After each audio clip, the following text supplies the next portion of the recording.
Ravie en tout cas d'avoir Ophélie avec nous aujourd'hui pour parler design santé et notamment pour partager son expérience, entre autres au CHU de Poitiers, mais aussi en tant qu'indépendante. Donc on travaille avec Ophélie en ce moment sur plusieurs projets ensemble. Et puis elle a aussi participé au jury de la formation Design Thinking Santé avec ce point de vue justement de double expertise design et santé qui apporte aussi une vision hyper intéressante. Donc juste pour les personnes qui connaissent peut-être pas encore très bien l'hôpital, et désolé pour les autres, il y en a qui connaissent bien, mais je fais toujours une petite intro quand même. Alors qui on est? En fait, on est une agence d'innovation qui se place vraiment au service des transformations du secteur de la santé, donc vraiment de manière très spécifique sur le secteur de la santé. Le but, c'est vraiment de décupler le pouvoir d'innovation des acteurs de santé. Moi, je suis assez convaincue que tout le monde a des bonnes idées, de l'énergie, de l'envie, plus ou moins cachées quelque part, et qu'on pourrait libérer ce potentiel-là pour faire bouger les choses dans le secteur de la santé. Et donc à commencer par les personnes qui travaillent déjà dans les hôpitaux et dans les institutions, etc. Mais aussi des citoyens qui peuvent accéder via nos événements, via notre communauté aussi à plus de connaissances sur le secteur et pouvoir développer leur pouvoir d'agir. Donc on a un peu trois grands axes: outiller, connecter, inspirer. Donc outiller via du conseil, des formations, donc pour que les gens prennent en main des méthodes. Connecter avec la communauté, l'hôpital. Donc normalement vous en êtes membre a priori, mais vous pouvez aussi la rejoindre si ce n'est pas encore le cas, qui aujourd'hui est un espace gratuit d'échange, d'entraide.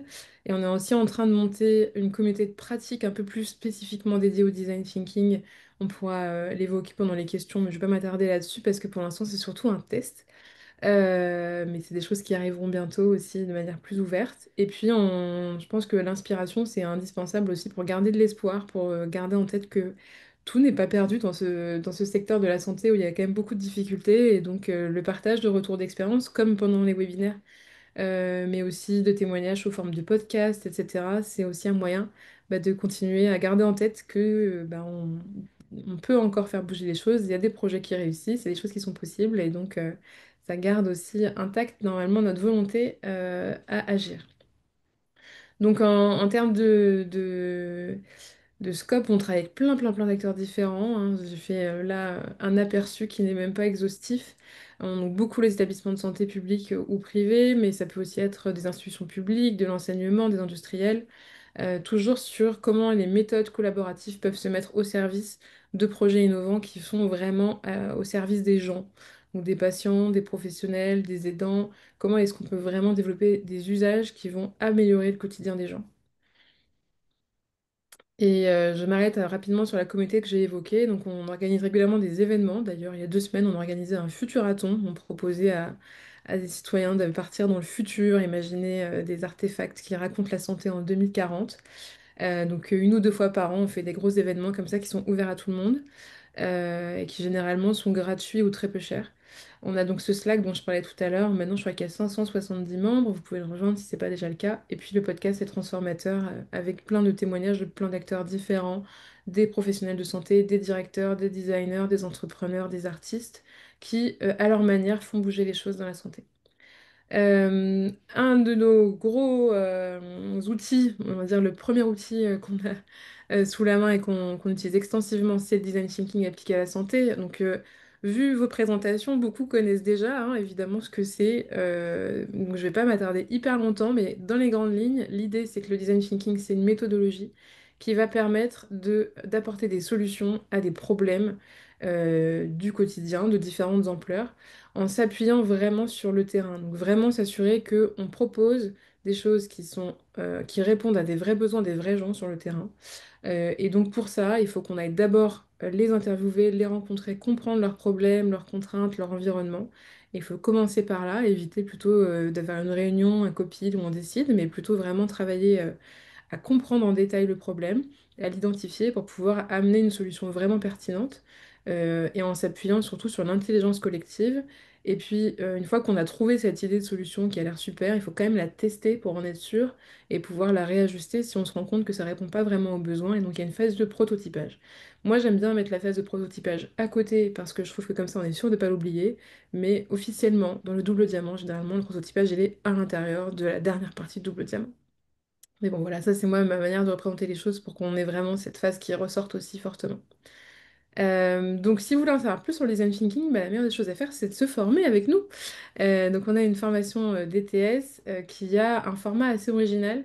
Le but, c'est de proposer à tous les acteurs de santé de pouvoir se former à cette méthode-là, en ayant à la fois du présentiel et du distanciel, mais surtout en menant un projet concret tout au long des 6 mois que dure la formation, qui est en formation continue, hein, c'est pas 6 mois à temps plein, mais on étale justement sur plusieurs mois pour permettre aux apprenants de mettre en place un projet au fur et à mesure qu'ils apprennent les différentes étapes et les mettent en œuvre. Et donc ça inclut aussi du coaching, du suivi qui permettent de s'assurer qu'on y arrive.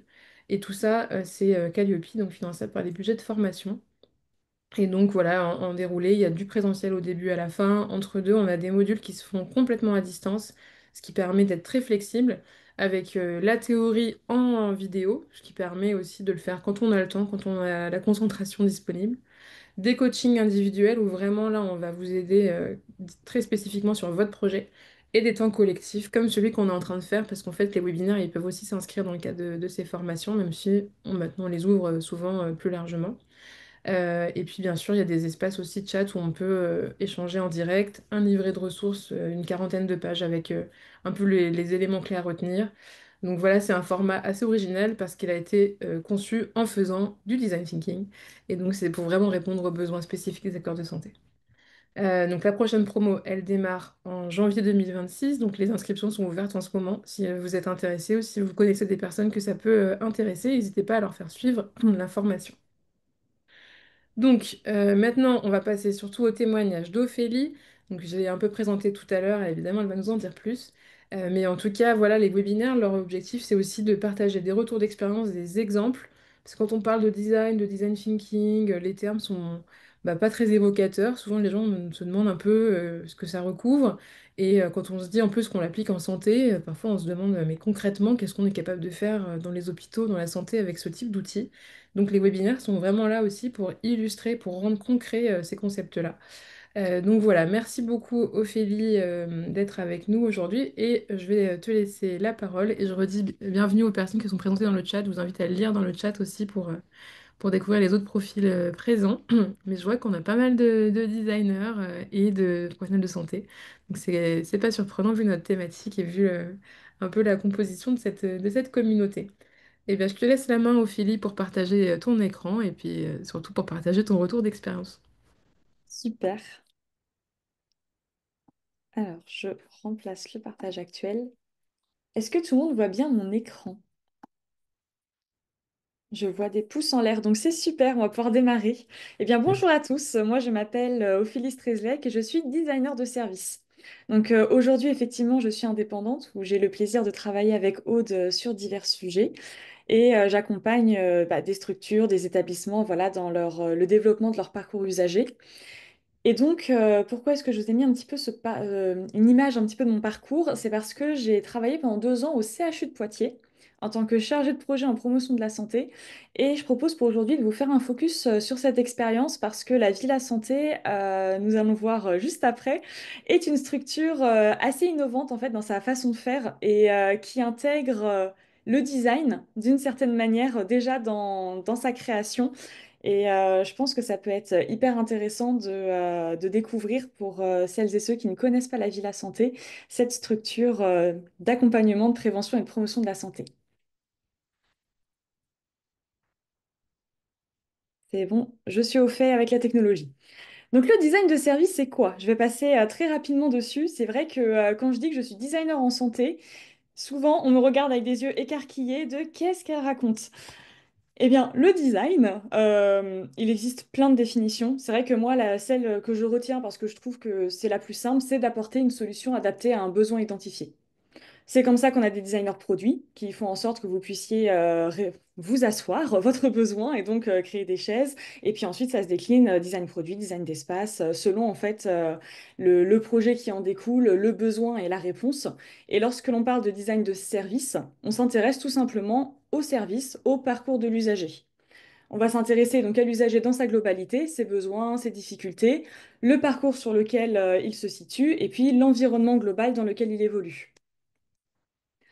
Les grandes valeurs de l'état d'esprit des designers ou des méthodologies collaboratives, des méthodologies du design, c'est d'abord de mettre l'humain au cœur de la démarche. Donc c'est la pensée usager centrée, usager avec un S, nous le verrons juste après. L'intelligence collective, le fait que on pourrait toujours imaginer des solutions seul dans son bureau, mais sur le terrain avec des collaborateurs, on va plus loin, il y a plus d'idées et puis ça permet d'avoir ce côté ping-pong entre les idées des uns et des autres et d'arriver sur des projets plus que pertinents. Et puis la mise en action, comme l'a si bien souligné Aude juste avant, c'est toute une partie de prototypage qui est très important, qu'il ne faut pas oublier, puisque c'est ce qui permet d'ancrer le projet sur le terrain jusqu'au bout, jusqu'à sa mise en place, et donc de pouvoir aller demander des financements, puisqu'en santé, c'est un petit peu le nerf de la guerre aussi, pour des projets qui ont prouvé leur efficacité, leur réponse aux besoins, et donc pouvoir réellement les mettre en place.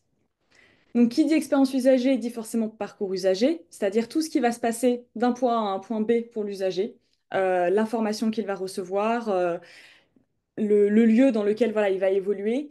En fait, lorsque l'on dit qu'un parcours usager est bon, c'est parce que le parcours usager, déjà, il répond aux besoins de l'utilisateur. Il est fonctionnel, c'est-à-dire qu'il est simple d'utilisation. On comprend où est-ce qu'on doit aller, on connaît l'information qu'on a besoin de savoir au bon moment. Et puis, il est ludique, c'est-à-dire que si en plus on peut proposer une bonne expérience usagée, c'est encore mieux. Je prends toujours l'exemple en fait d'un patient quand il arrive à l'hôpital. En fait, ce patient, il a besoin de savoir où est-ce qu'il va aller, d'avoir la bonne information par rapport à lui, son parcours de santé au bon moment, de ne pas le surcharger d'une tonne d'informations. Et puis, si en plus on peut mettre des choses en place pour qu'il vive les choses au mieux et qu'il ne soit pas stressé sur l'examen, l'opération, la consultation qui l'attend, c'est encore mieux. Donc, être designer de service, c'est trouver des solutions pour répondre aux besoins du terrain avec le terrain. Voilà, c'est le côté intelligence collective et donc usager avec un S sur lequel j'insiste beaucoup, c'est que cet usager, en fait, sur son parcours, il va rencontrer forcément d'autres personnes, d'autres acteurs qui vont toucher de près ou de loin au parcours. Et en fait, ces personnes-là, elles sont très importantes à prendre en compte dans la démarche, à la fois parce qu'elles vont avoir de super idées, parce qu'elles connaissent ce terrain au quotidien, et elles le pratiquent au quotidien, donc elles vont avoir des super idées pour trouver des solutions pour aider notre usager mais aussi parce que ces personnes-là, pour que le parcours il soit fluide et efficace, elles ont aussi des besoins. Et donc tout l'enjeu du design de service sur un parcours usager, c'est justement de faire en sorte de répondre aux besoins de tous les acteurs qui vont intervenir de près ou de loin sur ce parcours, dans l'objectif d'offrir un parcours adapté et optimisé pour notre usager principal. Donc les méthodologies de design thinking. L'état d'esprit du designer, donc, c'est de pouvoir comprendre le terrain dans un premier temps, puis de penser la solution. Je ne vais pas rentrer dans le détail puisque Aude l'a fait juste avant sur les méthodologies voilà, du design thinking. Je vous ai juste mis une petite référence pour les adeptes des démarches collaboratives. En fait, ça, c'est un livre du coup qui introduit à l'esprit design, à l'état d'esprit des designers. C'est pas appliqué à la santé. C'est d'ailleurs pour ça que c'est génial que des démarches comme celle de l'hôpital existent. Mais en tout cas, c'est un bon pied à l'étrier, je trouve, pour pouvoir entrer dans le sujet de tout ce qui est méthode collaborative et comment est-ce que le design thinking peut prendre sa place dans les organisations. Et puis aussi, d'ailleurs, je crois que ça a été dit au tout début pour les personnes qui se sont connectées dès 12h30, mais l'hôpital publie les replays des webinaires et je vous invite aussi à regarder les replays parce que du coup, il y a plusieurs thématiques qui sont abordées sur les replays et c'est super intéressant. Et notamment, il y en a une qui rentre vraiment dans le cœur du design de service, de d'où est-ce que ça vient, voilà, des définitions qu'on peut retenir. Et je vous invite fortement à aller faire un tour sur la page YouTube. Donc, en ce qui concerne mon retour d'expérience à la Villa Santé au CHU de Poitiers. En fait, ce qui est intéressant, c'est que souvent, en tout cas, moi, de mon expérience, quand j'ai rencontré des designers en santé qui travaillaient dans des CHU, ces personnes, elles étaient sur des postes au niveau de la direction. Et en fait, moi, au niveau du CHU de Poitiers, pas du tout. Je suis entrée sur un poste de chargé de projet au sein du pôle de santé publique, dans un service du pôle de santé publique. Donc en fait, dans un premier temps, je n'ai pas travaillé sur le CHU au sens global du terme. J'ai vraiment été affiliée à cette structure que je vais vous présenter parce que elle est hyper intéressante en fait dans sa conception. En fait, cette structure qui s'appelle La Vie, la Santé. avec le jeu de mots effectivement que vous pouvez deviner, puisque c'est une maison de santé qui est née d'un constat, ou plutôt d'une prise de conscience progressive, qui est qu'en France, là, dans notre système de santé, on fait face à de nouveaux enjeux, là, depuis quelques années, hein. Il y a la hausse des maladies chroniques, on est face à une crise organisationnelle, à la transformation des espaces, des villes, à la transition numérique, écologique. Voilà, on fait face en fait à plein d'enjeux. Notre système de santé est amené à innover fortement. Et donc, au cœur des articulations entre médecine de ville, médico-social et CHU, l'hôpital aujourd'hui, il est invité de plus en plus à avoir une responsabilité populationnelle sur son territoire, c'est-à-dire à devenir un lieu de santé au-delà d'être un lieu de soins. Et je ne sais pas si vous avez déjà entendu parler des démarches lieux de santé promoteurs de santé, les démarches LSPS. En fait, les hôpitaux aujourd'hui sont de plus en plus incités à s'ancrer dans cette démarche et donc lieu de santé promoteurs de santé, c'est-à-dire s'inscrire complètement dans une démarche de prévention et de promotion de la santé, à la fois au sein de l'hôpital, mais aussi en hors les murs, donc c'est-à-dire sur le territoire auprès de la population et de ses besoins en santé. Donc la Villa Santé, elle est au cœur du site du CHU de Poitiers, mais elle est aussi tournée vers la ville. C'est-à-dire que vraiment, quand on regarde le campus sur Google Maps, il y a tout le site du CHU, et puis collé à ce qu'on appelle la route, enfin, j'allais dire collé vraiment à la ville, littéralement, la Villa Santé, puisque vraiment, elle a été construite en fait à cet endroit-là en toute conscience, hein, tout à fait, pour justement l'ouvrir vers la ville et que le grand public puisse s'autoriser aussi à venir dans la ville à santé sans forcément entrer dans le CHU, l'enceinte, les services de soins. Et donc sa mission à la Villa Santé, c'est de pouvoir accompagner les populations dans le développement et le maintien de leurs ressources en santé. C'est pour ça qu'il est important pour moi de vous parler des déterminants de la santé. En fait, pour vous parler un petit peu de l'approche de la vie, la santé, on a tous les jours en fait des comportements de vie, hein, le fait de fumer, de manger équilibré, de pratiquer de l'activité physique ou non. C'est des déterminants qui vont faire qu'on va être plus ou moins en bonne santé. Il y a des déterminants sur lesquels on peut agir, hein, comme justement notre style de vie personnel, nos conditions de vie dans, dans une certaine limite, donc notre logement, le transport. Et puis ensuite, il y a effectivement des déterminants où on n'a pas toujours la main dessus, qui sont justement tout le contexte socio-économique, professionnel, environnemental dans lequel on évolue. Et en fait, tous ces déterminants, c'est ce qui va influer du coup sur notre état de santé. Et donc, ce qui est important, enfin, ce qui est intéressant, c'est que ces déterminants, ils ont longtemps été considérés comme des facteurs de risque uniquement. Et donc, on était, je ne sais pas si vous voyez ma souris quand elle se déplace. Super.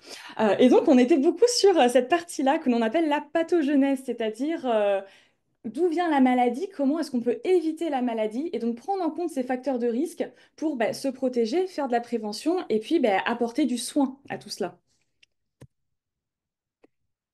Et il y a quelques années, nous avons fait un virage dans notre approche du système de santé qui est assez intéressant puisque c'est le sociologue Aaron Antonovsky qui a créé la salutogenèse. C'est-à-dire que plutôt que de regarder les déterminants de santé comme des facteurs de risque, on va s'intéresser à est-ce que ça pourrait pas justement être des développeurs de santé? Donc la salutogenèse, à l'inverse de la pathogenèse, hein, c'est l'origine de la santé. D'où vient la santé? Comment est-ce qu'on peut inviter la santé et comment est-ce qu'on peut développer la santé? Et donc s'appuyer sur ces déterminants de santé pour justement faire de la promotion de la santé. Le but, c'est pas forcément d'arriver en opposition à la pathogenèse, puisque c'est très important de faire de la prévention, de développer nos services de soins. C'est plutôt d'amener une autre approche pour justement créer un espèce de continuum entre prévention, promotion de la santé. Et c'est comme ça que la Villa Santé est née, c'est justement faire ce lien entre soins et santé, et donc accompagner des parcours de soins, de santé, de vie.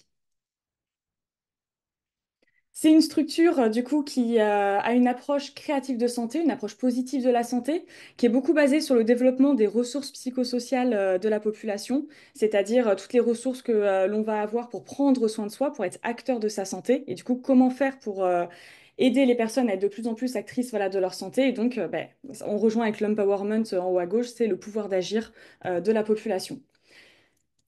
La Villa Santé, du coup, elle propose un cadre d'intervention salutogénique. Donc ça vient bien de la salutogenèse, puisque la salutogenèse, ce concept, il a été décliné sous plein de formes, et notamment les formes architecturales.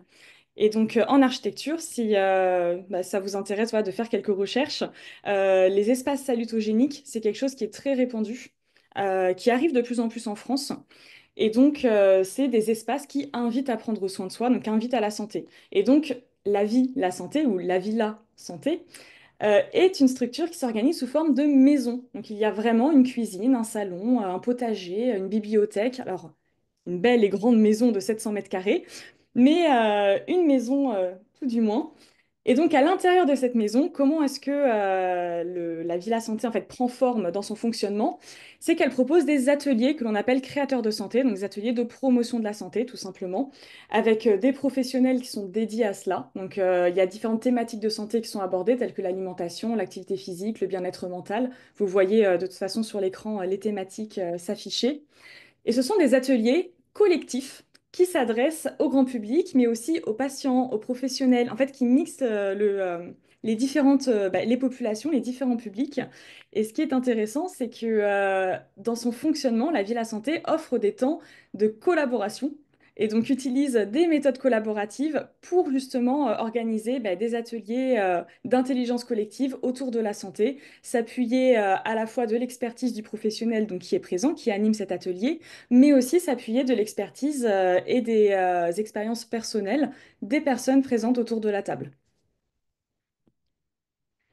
Là, c'est juste pour le plaisir des yeux. Je vous ai mis quelques visuels de la Villa Santé, puisque, il y a un architecte qui a quand même travaillé dessus. Et c'est vrai que bah, pour avoir travaillé au quotidien pendant 2 ans à l'intérieur de ces murs, c'était plutôt plaisant. Donc, ça, c'était la petite pause pub. Et à côté de ça, donc, on n'oublie pas la partie prévention parce que les personnes qui sont atteintes de maladies chroniques, on ne les oublie pas dans tout cela. Et la Villa Santé organise aussi des programmes d'éducation thérapeutique du patient. Donc, je ne sais pas si ça vous parle, l'éducation thérapeutique du patient. Voilà, je vois des oui dans les petites bulles. En fait, Il faut quand même expliquer parce que je suis pas oui, sûre que tout le j'allais. monde connaisse, donc vas-y. Le principe, c'est les patients en fait, qui sont atteints de pathologies chroniques. L'idée, c'est de pouvoir les inscrire dans un parcours pour les aider en fait, à mieux prendre soin d'eux au quotidien et puis à prendre en compte leur maladie au quotidien. Donc, il y a à la fois le comment, ce que vous avez vu juste avant avec les ateliers créateurs de santé, en fait, à la fois comment au quotidien, en prenant en compte sa maladie, pouvoir quand même prendre soin de sa santé. Donc, continuer à faire de l'activité physique, continuer à manger sainement adapté, voilà, le tout adapté par rapport à lui, sa pathologie.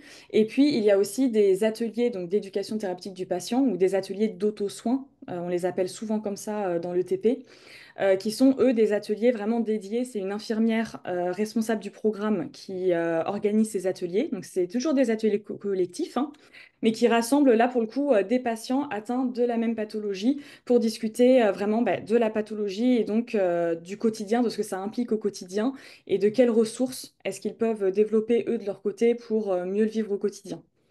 Donc, je vous ai mis quelques exemples de maladies chroniques qui sont pris en charge par les programmes de TP de la Villa Santé.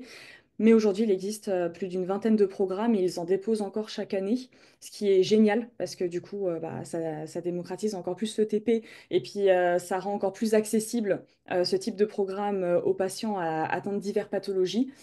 Et du coup, en fait, c'est hyper intéressant parce que ces patients-là, en fait, ils participent à ces ateliers collectifs, à la fois donc d'auto-soins sur leur pathologie, mais aussi aux ateliers que je vous ai présentés ici juste avant, sur du coup les différentes thématiques de santé. Et il est hyper intéressant de voir des fois l'effet ping-pong qui se crée entre les expériences de personnes dites du grand public qui n'ont pas de pathologie avec du coup des patients. Voilà, c'est la prise en compte du parcours du soin, de parcours de santé, de parcours de vie. C'est ce que j'ai expliqué juste avant. C'est au-delà de la maladie, comment prendre soin de soi. Et donc la Villa Santé, entre atelier créateur de santé et atelier d'éducation thérapeutique du patient, comment est-ce que ça se passe concrètement? C'est une structure qui vous accueille lorsque vous arrivez. Et puis, vous faites un bilan initial, en fait, un bilan, donc un temps d'échange avec un professionnel qui va vous permettre de co-créer, en fait, votre parcours de santé. C'est-à-dire, vous, qu'est-ce que vous avez envie de faire, puisque, il existe plus de 70 ateliers créateurs de santé. Il existe, voilà, bon, dans tous les cas, pour les programmes d'éducation thérapeutique, c'est pas un choix. Mais pour en fait prendre en compte sa santé, ce qui est important de savoir, c'est ben, où est-ce qu'on en est là aujourd'hui dans notre santé, et puis ben, comment est-ce qu'on a envie de prendre soin de sa santé demain. Et donc, de ce bilan, ça va nous permettre de co-construire, on va dire, les différentes étapes du parcours de la personne pour ensuite aller participer à des ateliers. On fait forcément un point intermédiaire au milieu du parcours, au bout de 6 mois souvent, pour voir un petit peu bah, comment se sent la personne, si elle a atteint les objectifs qu'elle s'était fixés en termes de santé. Et puis, elle peut bah, refaire d'autres ateliers jusqu'à du coup la fin de son parcours.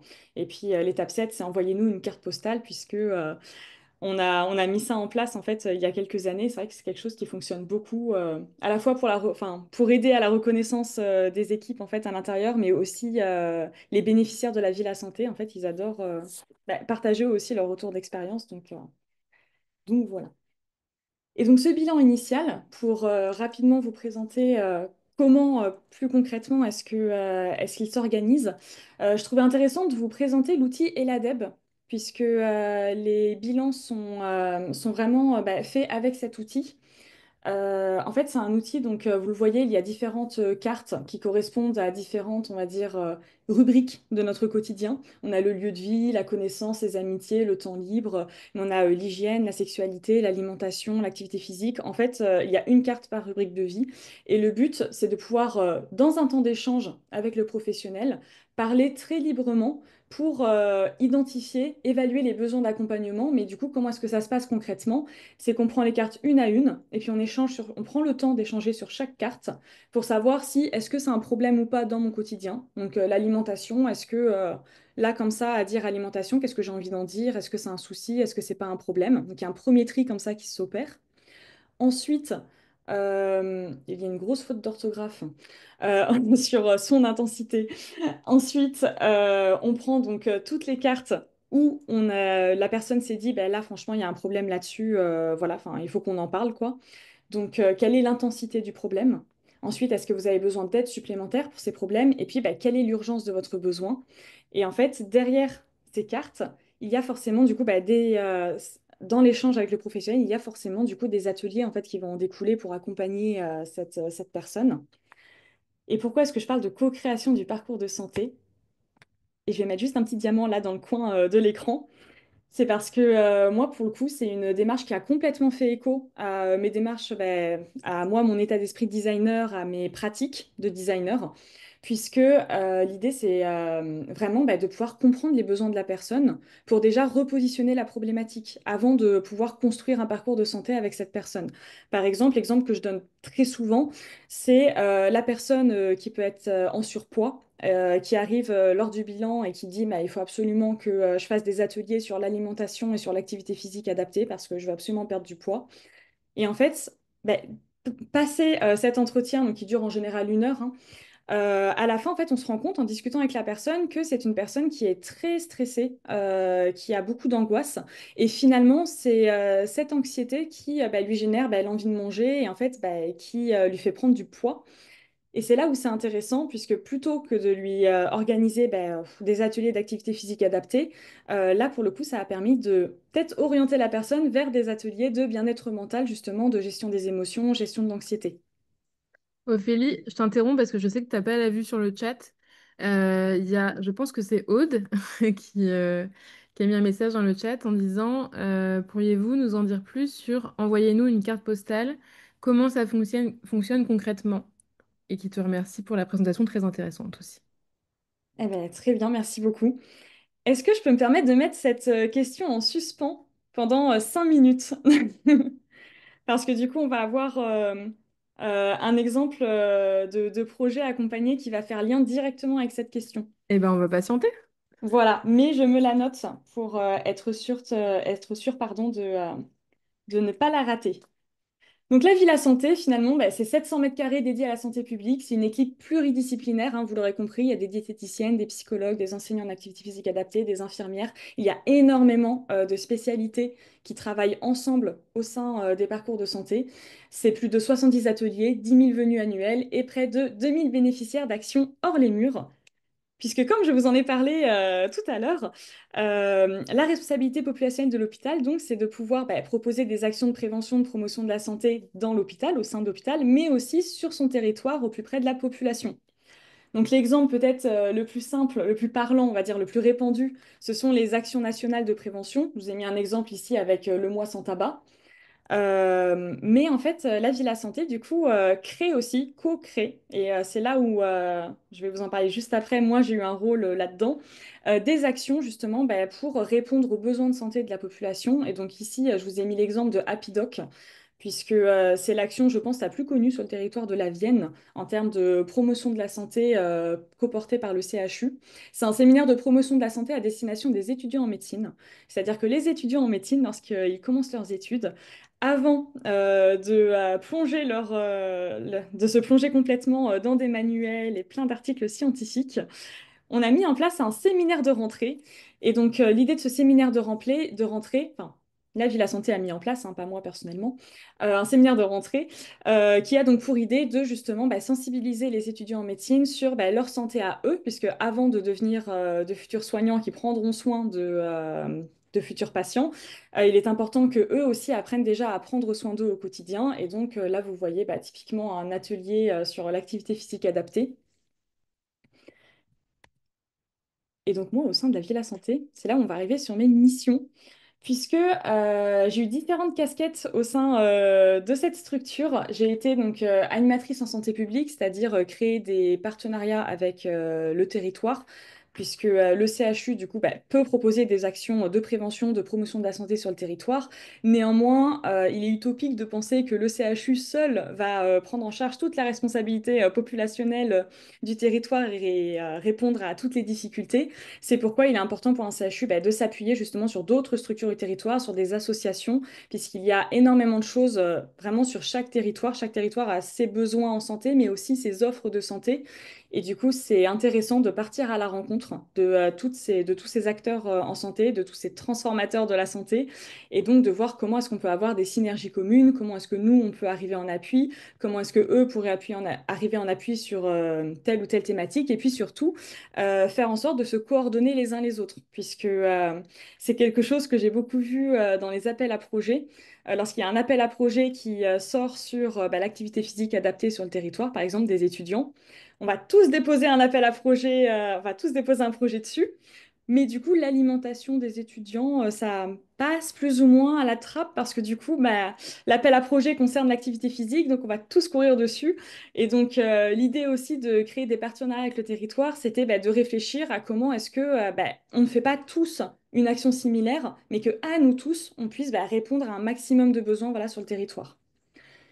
Et donc, j'ai été chargée de projet en promotion de la santé, designer de service, et j'ai mis bah, chargée de projet en promotion de la santé puisque c'est le poste officiel sur lequel j'étais. J'étais plus connue au sein de l'hôpital. Alors, au sein de mon service Vie la Santé, j'étais connue comme designer de service, mais au sein de l'hôpital au sens global, sur certains projets quand même que j'ai pu accompagner sur l'hôpital au global, j'étais plus connue comme chargée de projet promotion de la santé. Ce qui est intéressant, d'ailleurs, on pourra peut-être en parler après dans les échanges assez libres, mais sur comment est-ce qu'on intègre en fait un designer bah, au sein d'un hôpital, en fait, tout simplement, sur comment est-ce que il arrive, comment on le présente et quelle identité on lui donne. Et donc, je vous ai mis quelques listes voilà, d'actions qui faisaient partie de mes missions. Liste non exhaustive, mais dans tous les cas, vous l'aurez compris, la Villa Santé, en fait, ce qu'il faut retenir, c'est que les méthodes collaboratives, elles étaient déjà présentes quand je suis arrivée. C'est juste qu'ils ne parlaient pas de design thinking, ils ne parlaient pas non plus de design, d'ailleurs, ils ont découvert le design thinking avec mon arrivée. Mais néanmoins, ce que je trouve bah, super intéressant, c'est qu'ils ne m'ont pas attendu pour travailler ensemble et sans le savoir, en fait, faire de l'intelligence collective. Moi, je suis juste arrivée pour bah, donner un autre coup d'élan, un coup de peps et puis accompagner comme ça des projets, créer des moments aussi dans un emploi du temps bien chargé pour réunir plusieurs personnes, inviter aussi le terrain, c'est-à-dire du grand public, des patients experts au sein des projets. Et donc, voilà, je vais vous présenter quelques projets juste pour bah, voir en fait à quel point les méthodes collaboratives, et c'est pour ça que maintenant, à partir de maintenant, je vais parler des méthodes collaboratives et pas du design thinking, mais comment les méthodes collaboratives en fait peuvent complètement s'inscrire au sein de la santé, au sein des projets de santé, et à quel point est-ce que ben, ça fait leur force. Donc le premier exemple, c'est une de mes missions que j'avais, c'était de participer à l'amélioration des parcours de santé.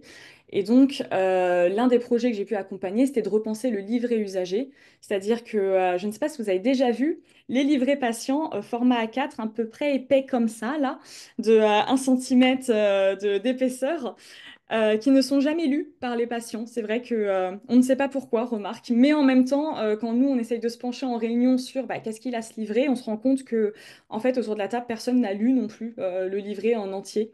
Et donc c'est ce qui est intéressant, c'est de partir d'un constat et donc de pouvoir là réunir le terrain, donc réunir les professionnels de la vie à la santé, mais aussi des patients experts pour réfléchir à déjà est-ce qu'il est important ce livret?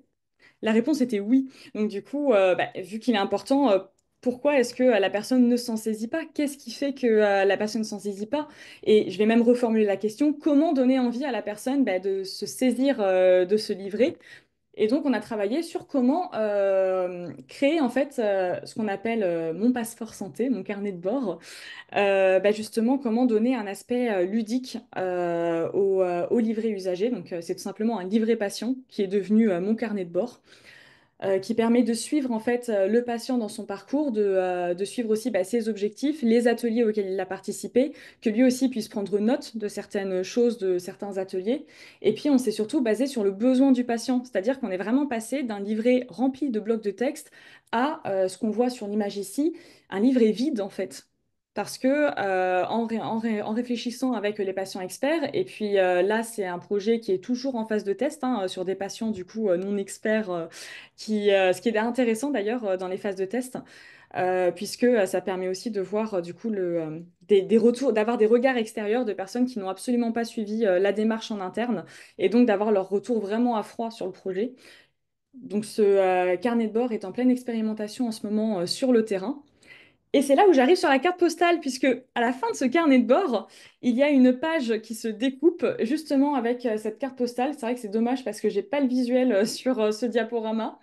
Enfin, bon, je l'ai un peu ici, mais passons quoi sur la qualité du visuel. On est plus sur un prototype ici. Et donc, tout simplement, en fait, inclus dans le carnet de bord, à la fin de son parcours, plutôt que de fermer la quatrième de couverture, en fait, le patient peut découper cette page et ça se présente comme une vraie carte postale, donc avec le visuel de la Villa Santé et puis derrière, de pouvoir écrire son retour d'expérience. Et à la Villa Santé, à l'accueil, il y a une boîte aux lettres pour pouvoir poster justement son retour d'expérience. Et il est également, bien sûr, possible, voilà, de prendre une photo, de l'envoyer par mail. On n'est pas obligé de se redéplacer à la Villa Santé. Mais dans tous les cas, c'est quelque chose qui fonctionne beaucoup, en vrai, qui a accueilli des bons retours. Et je leur dirais d'ailleurs que ce serait intéressant qu'ils communiquent sur certaines cartes postales, celles qui sont anonymisées. Parce que du coup, je trouve ça intéressant de voir comment est-ce que ça répond du coup à une envie, en fait. Là, c'est même pas un besoin, c'est à une envie, en fait, des patients qui ont participé à ces programmes. T'interromps encore une Euh, seconde parce que cette idée de carte postale me fait penser à un autre projet que je vous invite à aller voir de plus près. Il y a l'association À vos soins, qui est une association basée à Saint-Nazaire qui fait de l'allée vert, avec laquelle on a d'ailleurs aussi fait des podcasts, etc., si vous voulez aller voir. Donc eux, à la base, ils ont des camions qui s'appellent les marsouins qui vont aller voir les personnes éloignées du soin et leur proposer diverses actions de prévention. Et en fait, ils ont aussi mis en place ce projet-là avec l'école de design de Nantes, où ils distribuent des courriers en fait dans les boîtes aux lettres. Et dans le courrier, il y a une enveloppe T et il y a un petit questionnaire. Et les gens peuvent cocher les réponses. Et si on détecte dans le questionnaire qu'ils ont renvoyé via l'enveloppe T que c'est des personnes qui sont isolées et qui sont éloignées du soin, bah derrière, elles sont recontactées par l'association et il y a des actions qui sont mises en place pour les ramener vers le soin. Et ils commencent déjà là, à faire des études d'impact et à montrer qu'ils ont pu, comme ça, aller rechercher plusieurs personnes qui avaient vraiment besoin de revenir dans le système de santé et d'augmenter leurs chances, en fait, tout simplement. Donc voilà, cette idée de carte postale m'a fait penser à cet autre projet qui est très très intéressant aussi. Vous pouvez aller voir sur le site d'Avo Soins. Je vais essayer de vous retrouver le lien pour vous le mettre dans le chat. Complètement. Et donc, pour poursuivre et surtout pour vous donner un exemple auxquelles on ne s'attend pas forcément à inclure des pratiques collaboratives ou du design thinking, c'est sur la communication. Sur les supports de communication, en fait, souvent on fait un brief et puis on envoie ça à l'équipe de communication, au graphiste, qui lui s'occupe de faire un truc joli avec tout ça. Et en fait, ce qui est intéressant, c'est de penser que les méthodes collaboratives, en fait, le design, ça peut s'appliquer dans plein de projets en fait liés à la santé, et notamment les supports de communication de la Villa Santé. En fait, je vais vous parler brièvement de ce projet ici à droite. Eh bien, toujours sur ce livret, figurez-vous qu'il existait un deuxième livret tout aussi épais pour répertorier tous les programmes d'éducation thérapeutique de la Villa Santé. Bien sûr, pas lu, puisque le temps de trouver la page qui correspond à notre programme, pas très envie. Et puis surtout, la question se posait de la cible, puisque un professionnel libéral sur le territoire, c'est intéressant qu'il puisse savoir tous les programmes proposés par la Villa Santé. Mais le patient, est-ce qu'il a vraiment envie de lire tous les autres programmes en plus de son programme? Pas forcément. Et donc l'idée, c'était plutôt que de faire un flyer, puisque même réduire l'information sur un flyer, est-ce que, il en avait vraiment besoin? C'est de réfléchir justement à d'abord de quoi est-ce que le patient a besoin comme information. Et ensuite, au minimum, juste l'information, mais essentielle dont il a besoin, sur quoi est-ce que ça loge? Et en fait, on s'est rendu compte que ça logeait sur un format carte postale. Et donc, plutôt que de créer un flyer ou un énorme support de communication, une fois de plus, un INIM, on a créé des cartes postales, une carte par programme d'éducation thérapeutique, qui présente en fait très brièvement qu'est-ce qui se passe dans ce programme, comment est-ce que ça s'organise, quelques ateliers qui sont proposés en lien d'office avec ce programme. Et donc, le patient, lui, repart avec juste l'information qui le concerne. Pourquoi est-ce qu'il y a plein de couleurs? Alors c'est vrai que ça fait très joli quand on les voit comme ça, mais il y a quand même une utilité.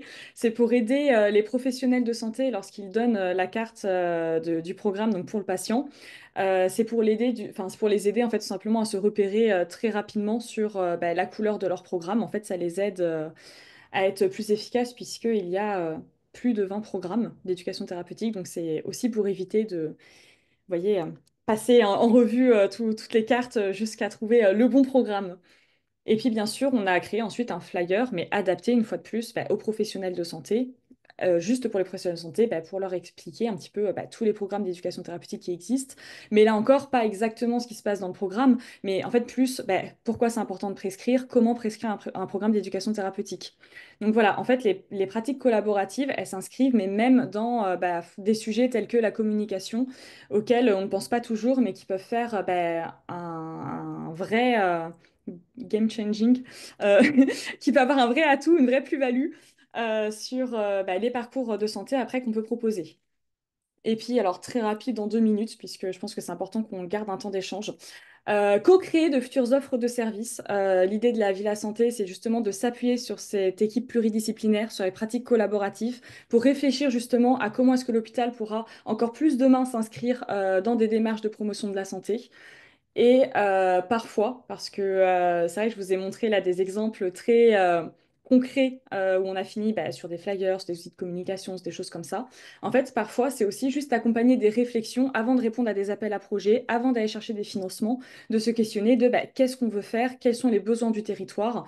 Et donc, il y avait des temps aussi à la Villa Santé, il y en a encore d'ailleurs aujourd'hui. Justement pour se réunir et réfléchir à, là par exemple, typiquement, comment sur les futurs retraités, sur la thématique des futurs retraités, comment est-ce que, d'un côté, au sein des murs de l'hôpital, on peut accompagner le départ à la retraite des professionnels du CHU, mais aussi comment est-ce que, du côté du territoire, sur du coup l'accompagnement des jeunes retraités, quelles actions de promotion de la santé est-ce qu'on peut créer qui n'existent pas encore, mais surtout qui répondent à leurs besoins. Et donc l'idée aussi là est de ne pas hésiter à la fois réunir les professionnels de la structure, mais aussi aller chercher des personnes retraitées sur le territoire, de faire des appels à participation pour justement participer à des projets et donc pouvoir déposer par la suite des appels à projets, aller rechercher des financements pour passer à la seconde partie du double diamant qui est du coup le prototypage, la mise en place et puis surtout l'itération pour continuer de réfléchir jusqu'au projet final. Voilà. Donc à la Villa Santé, finalement, lorsque l'on parle de design thinking, on peut être amené effectivement à travailler sur l'ensemble du double diamant, mais on peut aussi être amené en fait à venir. Donc là, le projet que je viens de vous présenter à l'instant, moi, je me suis arrêtée au repositionnement. Il y a eu un petit peu d'idéation, on va dire, allez, on s'est arrêté à peu près ici. Mais l'objectif, c'était vraiment d'arriver bah, sur ce positionnement pour pouvoir aller demander des sous. Et puis, bah, certains projets comme les supports de communication, voilà, là, on était vraiment juste sur bah, l'idéation, le prototypage. Ça dépend vraiment des projets. Accompagner un projet en santé avec les méthodes collaboratives, c'est pas forcément aller de A à Z. Des fois, en fait, on peut aussi intervenir sur une phase du projet.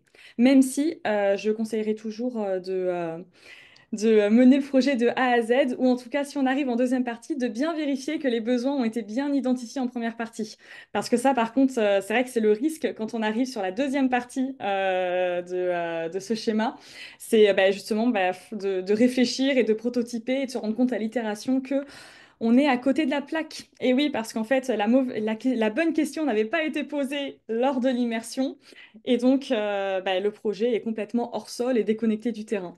C'est pourquoi je me bats au quotidien pour, à chaque fois que l'on m'appelle sur cette partie-là, dire, mais d'abord, et puis, du coup, bah, essayer voilà, de faire un maximum alors, de pub, mais non, en fait, juste de convaincre les gens en fait, de l'importance, puisque vraiment, cette première partie, enfin, pour moi, c'est limite plus important que la seconde. Je suis carrément d'accord. Et effectivement, il faut faire de la pédagogie sur le sujet. Parce que si on répond à la mauvaise question, bah, ce qu'on fait, ça sert à rien. Exactement. Et Voilà, après, on n'aura plus de sous, parce qu'on aura déjà utilisé la subvention. et après, on a plus de sous. Et les gens sont plus motivés parce qu'ils ont déjà donné vachement d'énergie et ça n'a rien donné. Donc oui, c'est super important. Moi, dans un sujet un peu similaire, un peu sur de la prévention, moi j'avais bossé sur un projet sur la prévention des chutes dans un service de gériatrie, donc des personnes qui ont fait une chute et qui sont en rééducation avant de rentrer chez elles.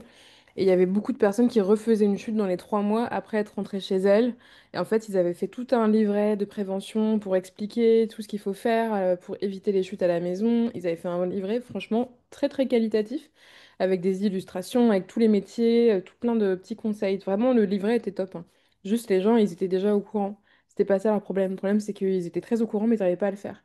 Et que finalement, le sujet, c'était pas informer les patients, c'était comment on accompagne les aidants vraiment au jour le jour dans t'as que 30 jours, t'as 200 trucs à faire, on t'a prévenu au bout de 15 jours et en plus il te manque des papiers, bonne chance. Donc finalement, c'était pas la bonne question.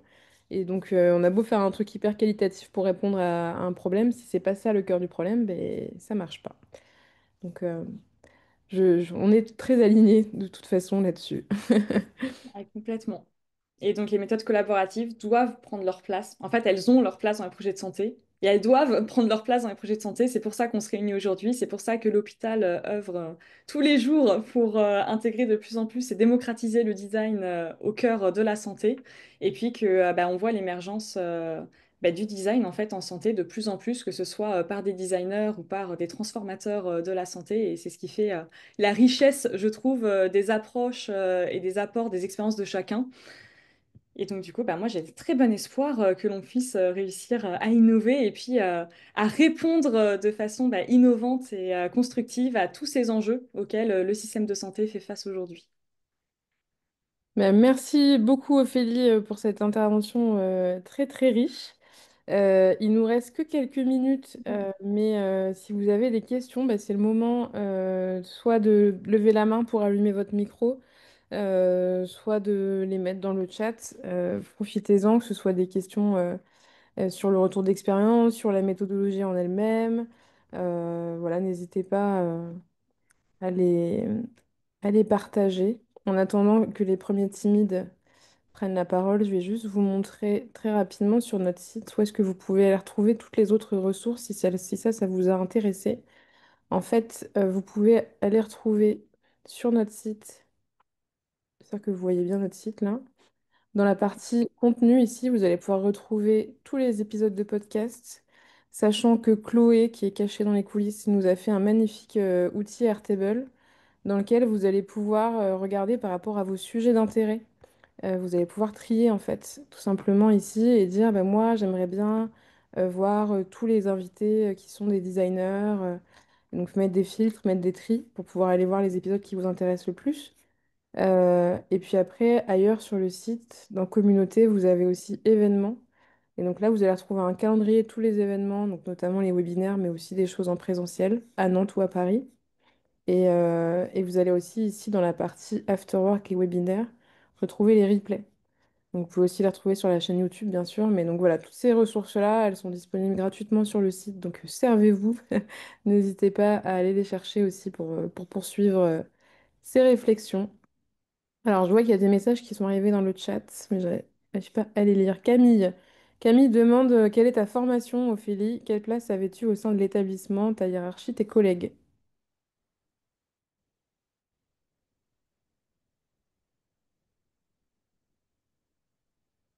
Alors, je crois que Et quelques diplômés aussi dans le chat. Ah, je vois que la connexion est instable. Je ne sais pas ouais. si du coup j'ai été coupée. Je crois que c'est chez moi que c'est instable, non? Je sais Non, non, pas. ça a été coupé, ouais. Non, on n'a pas entendu. Tu peux répéter Ah, du ça coup, a été... Ophélie? Eh bien, comme certains de mes collègues dans le chat, je suis diplômée de l'école de design atlantique du Master Care en promo 2019 du coup.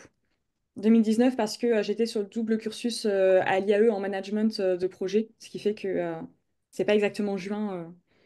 Mais oui, on s'en fout, pardon, excusez-moi. C'est la même année dans tous les cas.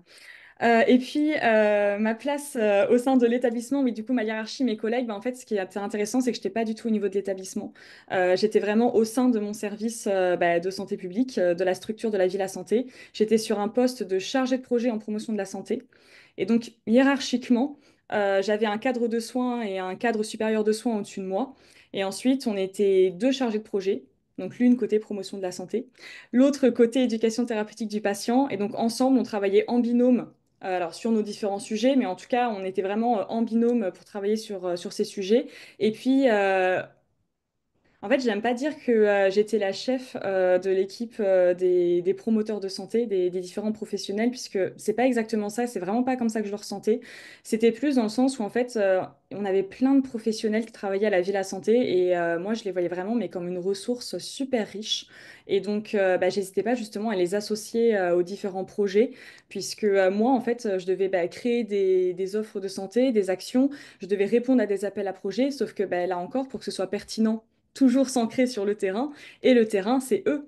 Et donc, bah, eux, à l'inverse, bah, aimaient beaucoup justement bah, participer à ces appels à projets parce que ça faisait aussi bah, sens pour eux. Ça leur permettait aussi d'avoir une vision plus globale. Donc, même si hiérarchiquement, ça faisait cadre sup, cadre de santé, chargé de projet et puis toute l'équipe de professionnels, honnêtement, moi, je me sentais au même niveau. Euh, Quelle est la part de travail interne, externe? Alors en vrai, ça dépend complètement. Ça dépend aussi des différents appels à projets et des financements que l'on avait à la Villa Santé, puisque une structure comme celle-ci, on peut s'en douter, voilà, est assez sujette à bah, quel financement est-ce qu'on peut trouver. C'est vrai que les appels à projets en fait permettaient de mener beaucoup d'actions hors les murs. On va dire que toute l'activité intra-hospitalière était bah, d'office prise en charge voilà, par le CHU. Pour l'activité extra-hospitalière, on nous incitait fortement, c'est-à-dire qu'on aurait quand même été soutenu par le CHU, mais la structure était incitée fortement à répondre à des appels à projets bah, pour justement aider à financer des actions de promotion de la santé. Et donc, en termes de pourcentage, en vrai, je dirais 50-50, ça dépend vraiment des périodes. Et je ne sais pas, est-ce qu'il y avait d'autres questions? Alors, je crois pas pour l'instant. Il y a surtout des remerciements, notamment Mélissa qui remercie pour la vague positive et pleine d'espoir pour la santé de tous. Et ben, ça fait plaisir, en tout cas, comme message. Et effectivement, Ophélie, elle a une énergie assez débordante et positive et contagieuse. Donc, c'est sûr que ça fait du bien. Et encore une fois, hein, si vous voulez continuer à vous nourrir des gens un peu comme Ophélie, il y en a pas mal dans notre podcast, dans nos vidéos. Donc, continuez à aller vous nourrir là-bas. Pour qu'au-delà de ces moments un peu synchrones, bah, les contenus concrets y vivent. N'hésitez pas aussi à faire suivre après le replay d'Ophélie à des personnes qui s'intéressent aussi à ces sujets. Enfin voilà, on essaye nous de bah, justement de faire de la pédagogie, comme on disait tout à l'heure, et de faire connaître un peu ces outils, de faire comprendre à quoi ça sert et pourquoi c'est intéressant de peut-être de changer de façon d'aborder des problématiques. Donc ça, c'est une mission qu'on peut faire ensemble, de partager la connaissance, les savoirs, les outils. Donc voilà. Est-ce que je peux ajouter une dernière chose? Alors en fait, vous allez rire, mais quand j'ai vu hiérarchie, j'ai vraiment pensé, vous savez, au côté très charté de l'hôpital, avec vraiment les hiérarchies, les grilles de poste. Et j'ai oublié, mais un acteur, mais incontournable, parce qu'en plus, c'est vraiment l'acteur, moi, pour le coup, qui m'a fait tomber en amour pour la santé publique. Et je me dis, oh, la honte, j'ai même pas parlé d'elle. C'est le médecin de santé publique, qui est responsable du coup du pôle de santé publique, qui est responsable du service. Et en fait, même si, en fait, dans la hiérarchie, il est au même stade, on va dire, que le cadre de santé, c'est que le cadre de santé, c'est notre hiérarchie, on va dire, fonctionnelle, puisque c'est la personne qui va nous dire de quoi, qu'est-ce qu'on a le droit de faire, à quel moment est-ce qu'on a le droit de sortir hors des murs, voilà, enfin, si je grossis un petit peu le trait. Et en fait, la chef de service, le médecin de santé publique, c'est l'expert en fait en santé publique qui, lui, en fait, va nous orienter aussi dans justement quels sont les besoins de la population. Puisque vous vous en doutez, même si je lis tous les diagnostics territoriaux et que je m'intéresse très fortement aux besoins de santé de la population, il y a un acteur en fait incontournable en France aujourd'hui qui s'appelle le médecin de santé publique, hein. Il y en a partout, hein, dans les CHU, dans les institutions, dans voilà, les collectivités. Et le médecin de santé publique, en fait, c'est vraiment l'expert qui a en fait, tout ce point de vue global, cette expertise sur la responsabilité populationnelle et comment est-ce que le système de santé peut évoluer demain. Et c'est vraiment à eux, en fait, qu'on doit les actions qui sont mises en place aujourd'hui. Et d'ailleurs, la création de la Villa Santé, c'est le professeur Virginie Migeot qui, du coup, a fait énormément de recherches, s'est beaucoup intéressé à la salutogenèse et a lancé cette dynamique avec d'autres médecins tels que le professeur Marion Albouy notamment, sur justement la construction de cet espace. C'est juste pour vous dire que cet espace, voilà, il n'est pas sorti de terre parce qu'il y a un consultant un jour qui est arrivé et qui a dit on va faire un espace salutogénique, vous inquiétez pas, j'ai lu un article. C'est vraiment un travail de plusieurs années de cette professeure qui fait aujourd'hui que le CHU de Poitiers a la chance d'avoir un espace tel que celui-ci. Donc c'était quand même hyper important de le préciser. Excuse-moi, je ne sais pas si je peux poser une question, s'il vous plaît. J'ai essayé d'être rapide. Vous m'entendez bien? Oui. Ouais. Ok, super. Déjà, merci beaucoup à Aude et Ophélie. Merci beaucoup. C'est toujours un plaisir de participer à ce genre d'événement. J'avais une question. Moi, je suis diplômé aussi de l'école de design récemment, au Caire aussi. Et du coup, on avait eu l'occasion de travailler sur un projet avec l'hôpital psychiatrique de Nantes, où on a pu faire justement du terrain et questionner les patients, les soignants. Et on a travaillé aussi avec des pères aidants. Alors pour nous, c'était vraiment une révélation de travailler avec des pères aidants. C'est très riche d'informations en termes de qualité et de pertinence. Et je ne sais pas si vous avez déjà eu l'occasion de travailler avec des pères aidants dans un projet ou autre, en termes d'atelier, d'intelligence collective ou même juste de terrain. Euh, Eh bien, non, pas exactement. En fait, j'ai déjà travaillé avec des patients experts, j'ai déjà travaillé avec des aidants tout court, mais en fait, non, j'ai pas forcément accompagné de projet où j'ai pu co-construire avec des pairs aidants. Ok, Donc, merci. je peux pas faire de retour d'expérience dessus, malheureusement. Ok, pas de Mais souci. peut-être que Merci. vous serez plus pertinent que moi pour le coup pour en faire là-dessus. Ah, est-ce que tu peux faire un retour, toi, Benjamin? Ouais, du coup, on avait fait un projet du coup à l'école sur l'expérience patient, améliorer l'expérience patient. On avait quatre pôles, l'apaisement, la salle de contention, la relation avec les familles et, euh, et la convivialité. Et du coup, on a pu interviewer les patients, les soignants, les autres professionnels de santé, psychologues, orthophonistes, etc., qui sont dans le CHU, dans le club psychiatrique. Et donc, le père aidant, ce qui est incroyable, en fait, c'est que, en fait, pour redire ce qu'est un père aidant, c'est une personne qui était avant patient, qui en est sortie, donc qui a été guérie, et qui travaille en collaboration avec les soignants, psychiatres et autres. Et du coup, lui-même faisait des ateliers déjà avec les patients pour amener des solutions, des solutions concrètes avec les psychiatres pour les patients. Et en fait, comme cette personne est passée par là pendant X années, quand elle est guérie et que maintenant elle travaille du côté des soignants, c'est vrai que c'est un retour d'expérience où on passe pas à côté de certaines subtilités. C'est-à-dire qu'il a à la fois le recul en tant de dire maintenant je vais faire tout pour soigner, et il a ce passé en tant que patient. Donc nous, c'était très riche et très pertinent en termes de qualité et de précision dans ses retours d'expérience en tant que patient et sa vision maintenant de côté aidant. Donc voilà, c'était très riche et de comparer au retour patient et de psychiatre en général qu'on avait, c'est vrai que c'était plus pointu et précis dans ces réponses. Donc, pour nous qu'on construire après les solutions sur ces quatre thématiques que je vous ai exposées juste avant, ça nous a beaucoup aidé, en tout cas, comme retour. C'est hyper intéressant. Merci Benjamin. Et ça me donne une idée. Merci. C'est que je me dis que ce serait trop bien que toi aussi tu puisses peut-être partager ton retour d'expérience dans un prochain webinaire. Si ça te dit. Et parmi les autres personnes présentes, bah, si vous aussi vous avez pu monter des projets avec ce type de méthode et vous avez des retours d'expérience à partager, bah, en fait, n'hésitez pas à nous faire remonter. Moi aujourd'hui, je sollicite des gens que je connais, bah, comme Ophélie, leur proposant, mais à vrai dire, c'est aussi très ouvert. L'idée, c'est de créer des espaces d'échange. Donc vraiment, écrivez-moi si ça vous dit, vous aussi, de partager votre expérience sous un format webinaire. On peut le préparer ensemble. Et je pense qu'il n'y a pas de projets qui seront trop petits pour être racontés. Donc, vous pouvez tous prendre votre syndrome de l'imposteur et le mettre à la poubelle. Merci. J'ai l'habitude hein, que tout le monde me dise oui, mais moi, j'ai fait un tout petit projet. Oui, moi, j'ai rien à dire.